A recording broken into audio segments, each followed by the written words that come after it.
જમીનના પ્રકારો જોઈશું. ભારતમાં કૃષિ ક્ષેત્રે સંશોધન કરતી બે સંસ્થાઓ છે, એક ICAR અને DARA.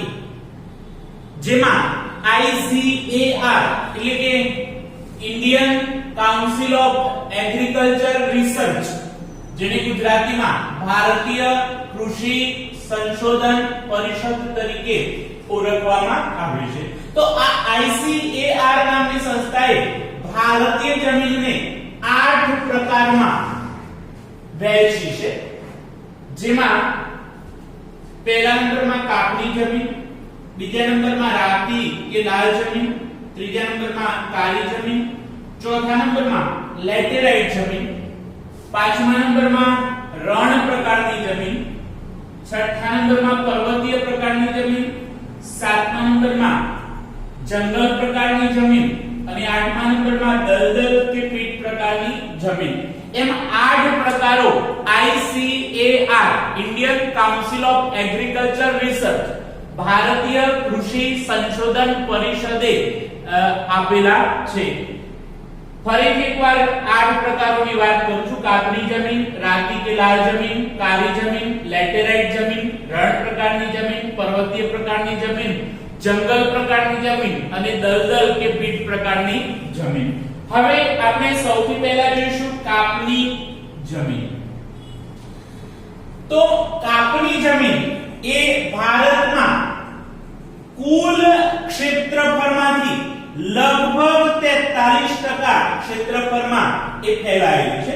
એટલે કે ભારતના કુલ ક્ષેત્રફળમાંથી 43% ક્ષેત્રફળની અંદર આ પ્રકારની જમીન જોવા મળે છે. પૂર્વમાં બ્રહ્મપુત્રા ખીણથી શરૂ કરી પશ્ચિમમાં સતલુજ નદી સુધી ઉત્તર ભારતનું મેદાન એક કાપથી પથરાયેલું છે.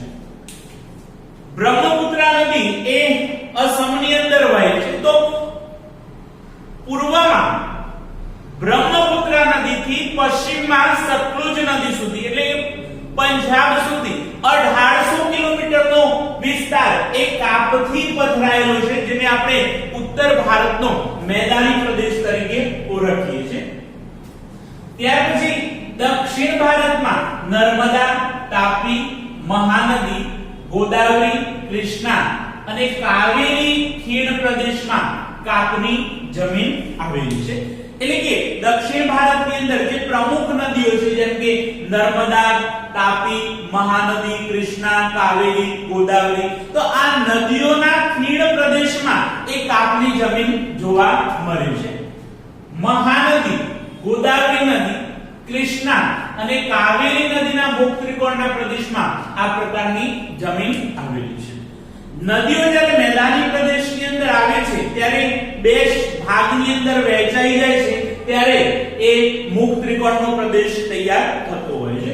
તો મહાનદી, ગોદાવરી, કૃષ્ણા અને કાવેરી નદીના મુખ ત્રિકોણના પ્રદેશની અંદર આ પ્રકારની જમીન જોવા મળે છે. હવે આપણને એક પ્રશ્ન થાય કે કાપની જમીનનું નિર્માણ કેવી રીતે થાય છે? તો કાપની જમીનનું નિર્માણ એ નદીઓ દ્વારા નિક્ષેપિત કાપને આભારી છે. ઊંચાણવાળા વિસ્તારમાંથી વહેતી નદીઓ જ્યારે નીચાણવાળા વિસ્તારની અંદર આવે છે ત્યારે એ વહેતા પોતાની સાથે કાપ ખેંચી લાવે છે અને આ કાપ એ મેદાની પ્રદેશમાં પાથરે છે, જેના કારણે એ કાપની જમીન તૈયાર થાય છે. આ જમીનમાં પોટાશ, ફોસ્ફરિક એસિડ અને ચૂનાનું પ્રમાણ વધુ હોય છે. એટલે કે કાપની જે જમીન છે એ જમીનની અંદર પોટાશ, ફોસ્ફરિક એસિડ અને ચૂનાની માત્રા એ વિશેષ જોવા મળે છે, જ્યારે નાઇટ્રોજન અને હ્યુમસની માત્રા એ ખૂબ ઓછા પ્રમાણમાં જોવા મળે છે. હ્યુમસ એટલે વનસ્પતિ અને જીવજંતુના વિઘટનથી જે જૈવિક દ્રવ્ય તૈયાર થાય છે એને આપણે હ્યુમસ તરીકે ઓળખીએ છીએ. તો કાપની જમીનમાં એ નાઇટ્રોજન અને હ્યુમસની માત્રા એ ઓછા પ્રમાણમાં હોય છે. આ જમીનમાં કઠોર વર્ગના પાક લેવામાં આવે તો નાઇટ્રોજનની સ્થિરતાનું પ્રમાણ એ વધારી શકાય છે. આપણે વિજ્ઞાનમાં ભણી ચૂક્યા છીએ કે કઠોળના મૂળમાં એ રાઇઝોબિયમ નામના બેક્ટેરિયા રહેલા છે જે નાઇટ્રોજનનું પુનઃસ્થાપન કરે છે. એટલે કઠોળ વર્ગના જો પાક લેવામાં આવે તો જમીનની અંદર જે નાઇટ્રોજનની ઉણપ હોય છે એની સ્થિરતામાં આપણે વધારો કરી શકીએ છીએ. આ પ્રકારની જમીનમાં ઘઉં, ચોખા, શેરડી, શણ, કપાસ, મકાઈ, તેલીબિયા જેવા પાક લઈ શકાય છે. તો આપણે કાપની જમીનની વાત કરી. ફરીથી એકવાર રિપીટ કરું છું કે ભારતના કુલ ક્ષેત્રફળમાંથી 43% ક્ષેત્રફળમાં આ જોવા મળે છે. પૂર્વમાં બ્રહ્મપુત્રા નદીથી પશ્ચિમમાં સતલુજ નદી સુધીનો 1800 કિલોમીટરનો વિસ્તાર એ કાપથી પથરાયેલો છે, જેને ઉત્તર ભારતના મેદાની પ્રદેશ તરીકે ઓળખવામાં આવે છે, અને 50 મીટર જેટલા એ કાપના થર જમા થયેલા છે. નદીઓએ તૈયાર કરેલો દુનિયાનો સૌથી મોટો એ મેદાની પ્રદેશ છે. દક્ષિણ ભારતમાં નર્મદા, તાપી, મહાનદી, ગોદાવરી, કૃષ્ણા અને કાવેરી નદીના ખીણ પ્રદેશમાં આ પ્રકારની જમીન જોવા મળે છે. મહાનદી, ગોદાવરી નદી, કૃષ્ણા અને કાવેરી નદીના મુખ ત્રિકોણના પ્રદેશમાં આ જમીન આવેલી છે. નદીઓ દર વર્ષે પોતાની સાથે કાપ ખેંચી અને મેદાની પ્રદેશમાં પાથરે છે, જેના કારણે કાપની જમીનનું નિર્માણ થાય છે. આ જમીનમાં પોટાશ, ફોસ્ફરિક એસિડ અને ચૂનાની માત્રા વધુ જોવા મળે છે, જ્યારે નાઇટ્રોજન અને હ્યુમસની માત્રા એ ઓછી જોવા મળે છે. પરંતુ જો કઠોળ વર્ગના પાક ઉગાડવામાં આવે તો એમાં નાઇટ્રોજનનું જે પ્રમાણ છે એ વધારી શકાય છે, અને આ પ્રકારની જમીનમાં ઘઉં, ચોખા, શેરડી, શણ, કપાસ, મકાઈ અને તેલીબિયા જેવા પાકો આપણે લઈ શકીએ છીએ. હવે આપણે રાતી અથવા લાલ જમીનની વાત કરીએ તો ભારતના કુલ ક્ષેત્રફળના લગભગ 19% ક્ષેત્રફળની અંદર આ જમીન ફેલાયેલી છે. કાપની જમીન એ 43% ક્ષેત્રફળમાં છે, જ્યારે રાતી જમીન એ 19% ક્ષેત્રફળની અંદર ફેલાયેલી છે. હવે દક્ષિણનો જે દ્વીપકલ્પ છે એમાં તમિલનાડુથી બુંદેલખંડ સુધી અને પૂર્વમાં રાજમહેલની ટેકરીઓથી કચ્છ સુધી વિસ્તરેલી છે. એટલે કે રાતી અથવા લાલ જમીન છે એ તમિલનાડુથી શરૂ કરી અને બુંદેલખંડ સુધી જે મધ્યપ્રદેશમાં આવ્યું છે, અને પૂર્વમાં રાજમહેલની ટેકરીઓ જે ઝારખંડની અંદર ફેલાયેલી છે. તો રાજમહેલની ટેકરીઓથી પશ્ચિમમાં કચ્છ સુધીનો જે વિસ્તાર છે ત્યાં આ પ્રકારની જમીન આવેલી છે. એ ઉપરાંત રાજસ્થાનમાં પણ આ પ્રકારની જમીન જોવા મળે છે. ઉદયપુર, ચિત્તોડગઢ, ડુંગરપુર, બાંસવાડા અને ભીલવાડા આ જિલ્લાઓની અંદર એ રાતી અથવા લાલ જમીન જોવા મળે છે. ફરીથી એકવાર રિપીટ કરું છું. ઉદયપુર, ચિત્તોડગઢ, બાંસવાડા, ભીલવાડા અને ડુંગરપુર.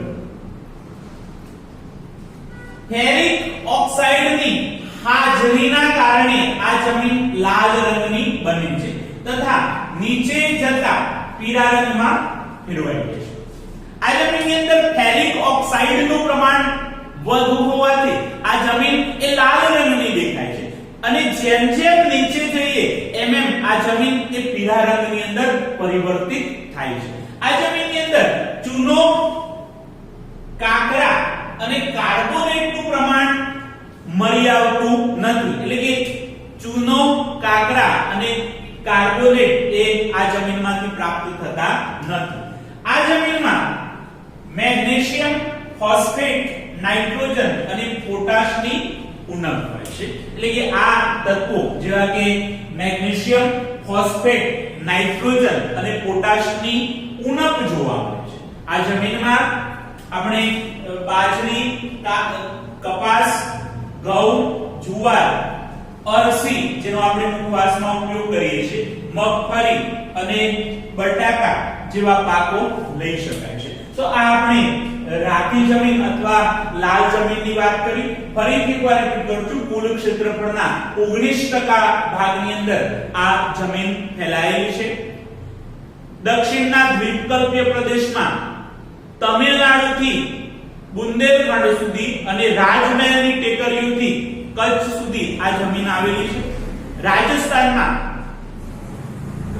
ઉદયપુર, ચિત્તોડગઢ, ભીલવાડા, બાંસવાડા અને ડુંગરપુરમાં આ જમીન આવેલી છે. ફેરિક ઓક્સાઇડની હાજરીના કારણે આ જમીન લાલ રંગની દેખાય છે અને જેમ જેમ આપણે નીચે જઈએ એમ એમ એ પીળા રંગમાં પરિવર્તિત થાય છે. આ જમીનમાં ચૂનો, કાંકરા અને કાર્બોનેટ મળી આવતો નથી. જ્યારે આ જમીનની અંદર મેગ્નેશિયમ, ફોસ્ફેટ, નાઇટ્રોજન અને પોટાશની અછત જોવા મળે છે. બાજરી, કપાસ, ઘઉં, જુવાર, અરસી, મગફળી અને બટાકા જેવા પાકો એ રાતી અથવા તો લાલ જમીનમાંથી આપણે લઈ શકીએ છીએ. હવે આપણે કાળી જમીન જોઈશું. કાળી જમીનને રેગુર જમીન તરીકે પણ ઓળખવામાં આવે છે. ભારતના કુલ ક્ષેત્રફળના લગભગ 15% ક્ષેત્રફળની અંદર આ કાળી જમીન ફેલાયેલી છે. કાપની જમીન એ 43% ભાગની અંદર ફેલાયેલી હતી, જ્યારે રાતી કે લાલ જમીન 19% ભાગની અંદર ફેલાયેલી છે અને કાળી જમીન એ 15% ક્ષેત્રફળની અંદર ફેલાયેલી છે. આ જમીનનો ઉદ્ભવ દક્ષિણના લાવાના પથરાવથી થયો છે. દક્ષિણની અંદર જ્વાળામુખી પ્રસ્ફોટન થયું અને એનાથી લાવારસ ફેલાયો, એના દ્વારા આ જે જમીન છે એ તૈયાર થયેલી છે. આ પ્રકારની જમીન એ સમગ્ર મહારાષ્ટ્રની અંદર, આખા મહારાષ્ટ્રની અંદર એ કાળી જમીન જોવા મળે છે. પશ્ચિમી મધ્યપ્રદેશની અંદર, આંધ્રપ્રદેશ અને કર્ણાટકની અંદર એ કાળી જમીન જોવા મળે છે. ફરીથી એકવાર રિપીટ કરું છું, સમગ્ર મહારાષ્ટ્ર, પશ્ચિમી મધ્યપ્રદેશ, આંધ્રપ્રદેશ અને કર્ણાટકની અંદર જોવા મળે છે.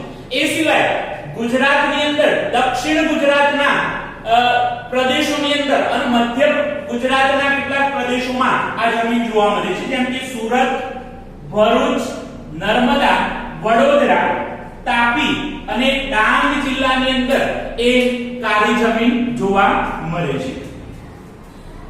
આ જમીનના નિર્માણમાં લાયવિક ખડકો અને આબોહવાની મુખ્ય ભૂમિકા રહેલી છે. લાવારસથી તૈયાર થયેલા ખડકો અને આબોહવા એ બંને એ કાળી જમીનના નિર્માણમાં મહત્વની ભૂમિકા ભજવે છે. લોહ, ચૂનો, કેલ્શિયમ, પોટાશ, એલ્યુમિનિયમ અને મેગ્નેશિયમ કાર્બોનેટનું પ્રમાણ આ જમીનમાં વધુ જોવા મળે છે.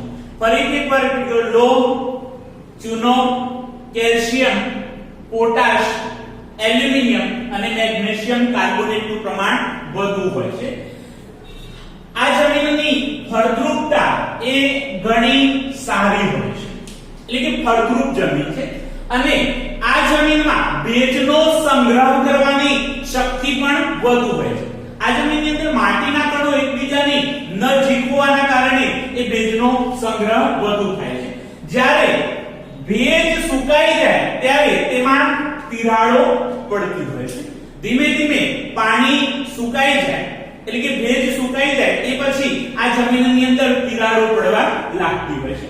આ પ્રકારની જમીનમાં એ આપણે કપાસ, અરસી, સરસવ, મગફળી, તમાકુ અને અડદ જેવા કઠોળ વર્ગના પાક આપણે ઉગાડી શકીએ છીએ. અને આ જમીનની અંદર કપાસનો પાક સારો થતો હોવાથી, કપાસના પાકને આ જમીન વધુ અનુકૂળ આવતી હોવાથી એને કપાસની જમીન તરીકે પણ ઓળખવામાં આવે છે. તો આપણે કાળી જમીનનો પરિચય મેળવ્યો. ફરીથી એકવાર રિપીટ કરું છું, કાળી જમીનને રેગુર જમીન તરીકે પણ ઓળખવામાં આવે છે. કુલ ક્ષેત્રફળના 15% ક્ષેત્રફળની અંદર આ જમીન ફેલાયેલી છે. દક્ષિણના લાવાના પથરાવાથી આ જમીન તૈયાર થયેલી છે. સમગ્ર મહારાષ્ટ્ર, મધ્યપ્રદેશ, આંધ્રપ્રદેશ અને કર્ણાટકની અંદર આ જમીન વિશેષ જોવા મળે છે. દક્ષિણ ગુજરાત અને મધ્ય ગુજરાતની અંદર સુરત, ભરૂચ, નર્મદા, વડોદરા, તાપી અને ડાંગ જિલ્લાની અંદર આ જમીન જોવા મળે છે. જમીનના નિર્માણમાં લાયવી ખડકો અને આબોહવા મહત્વની ભૂમિકા ભજવે છે. લોહ, ચૂનો, કેલ્શિયમ, પોટાશ, એલ્યુમિનિયમ અને મેગ્નેશિયમ કાર્બોનેટનું પ્રમાણ વધુ હોય છે. જમીનની ફળદ્રુપતા સારી હોય છે અને ભેજનો સંગ્રહ કરવાની શક્તિ પણ વધુ હોય છે. ભેજ સુકાઈ ગયા પછી એમાં તિરાડો પડી જતી હોય છે. આ પ્રકારની જમીનમાં કપાસ, અળસી, સરસવ, મગફળી, તમાકુ અને અડદ જેવા કઠોળ ઉગાડવામાં આવે છે અને કપાસના પાકને આ જમીન વિશેષ અનુકૂળ હોવાથી એને કપાસની જમીન તરીકે પણ ઓળખવામાં આવે છે. હવે આપણે જોઈશું ચોથા નંબરની જમીન લેટેરાઇટ જમીન અથવા તો પડખાઉ જમીન. આ જમીનનું નામ એ મૂળ લેટિન ભાષાના શબ્દ એ લેટર પરથી બન્યું છે અને આ લેટર શબ્દનો અર્થ એ લેટિન ભાષામાં ઈંટ થાય છે. એટલે કે આ જમીનનો રંગ એ ઈંટના રંગ જેવો હોવાથી એને લેટેરાઇટ જમીન તરીકે ઓળખવામાં આવે છે. આ જમીનમાં લોહ ઓક્સાઇડનું પ્રમાણ વધુ હોય છે. માટી આ જમીન લાલ રંગની દેખાય છે. રાતી જમીનમાં ફેરિક ઓક્સાઇડનું પ્રમાણ વધુ હોવાથી લાલ રંગની દેખાતી હતી, જ્યારે લોહ ઓક્સાઇડનું પ્રમાણ વધુ હોય છે એના કારણે લેટેરાઇટ જમીન એ લાલ રંગની દેખાય છે. આ જમીન ભીની હોય ત્યારે માખણ જેવી મુલાયમ હોય છે અને સુકાઈ ગયા પછી આ જમીન એ સખત બની જાય છે. ફરીથી એકવાર રિપીટ કરું છું. આ જમીન જ્યારે ભીની હોય ત્યારે માખણ જેવી મુલાયમ હોય અને સુકાઈ ગયા પછી એ સખત બની જાય છે. સૂકી અને ભેજવાળી આબોહવાના પરિવર્તનથી અને સિલિકામય પદાર્થના નિવારણથી એનું નિર્માણ થાય છે. જ્યારે સૂકી અને ભેજવાળી આબોહવાની અંદર પરિવર્તન આવે, બદલાવ આવે અને સિલિકામય પદાર્થ, સિલિકા એટલે રેતી, સિલિકામય પદાર્થના એ નિવારણથી એનું નિર્માણ થતું હોય છે. ભારતીય દ્વીપકલ્પીય ઉચ્ચ પ્રદેશના ઊંચાણવાળા ભાગમાં વિકસિત થયેલી જોવા મળે છે. એટલે કે લેટેરાઇટ જમીન અથવા તો પડખાઉ જમીન છે એ દ્વીપકલ્પીય ઉચ્ચ પ્રદેશના ઊંચાણવાળા ભાગની અંદર, જેમ કે સહ્યાદ્રી પર્વતમાળા છે, નીલગિરી પર્વતમાળા છે, તો આવી ઊંચાણવાળા વિસ્તારની અંદર આ જમીન જોવા મળે છે. આ જમીનમાં મુખ્યત્વે લોહ તત્વ, પોટાશ અને એલ્યુમિનિયમનું પ્રમાણ વધુ જોવા મળે છે. જો કે આ જમીનની ફળદ્રુપતા એ ઘણી ઓછી હોય છે, પરંતુ એની અંદર સેન્દ્રિય ખાતર ઉમેરી કપાસ, ડાંગર, રાગી, શેરડી, કાજુ, ચા અને કોફી જેવા પાકો ઉગાડી શકાય છે. આ જમીનને એટલે કે લેટેરાઇટ જમીનને પડખાઉ જમીન તરીકે પણ ઓળખવામાં આવે છે. તો આપણે લેટેરાઇટ જમીનનો પરિચય મેળવ્યો. ફરીથી એકવાર રિપીટ કરું છું કે આ જમીનનું નામ લેટિન ભાષાના શબ્દ લેટર ઉપરથી બન્યું છે અને લેટર શબ્દનો અર્થ ઈંટ થાય છે. લો ઓક્સાઇડની હાજરીના કારણે આ જમીન એ લાલ રંગની દેખાય છે. આ જમીન જ્યારે ભીની હોય ત્યારે માખણ જેવી મુલાયમ હોય છે અને સુકાઈ ગયા પછી એ સખત બની જાય છે. સૂકી અને ભેજવાળી આબોહવાના પરિવર્તનથી અને સિલિકામય પદાર્થના નિવારણથી આ જમીનનું નિર્માણ થાય છે. દ્વીપકલ્પીય ઉચ્ચ પ્રદેશના ઊંચાણવાળા ભાગની અંદર આ જમીન જોવા મળે છે. લોહ તત્વ, પોટાશ અને એલ્યુમિનિયમની માત્રા વધુ હોય છે, પરંતુ એની ફળદ્રુપતા ઓછી હોય છે.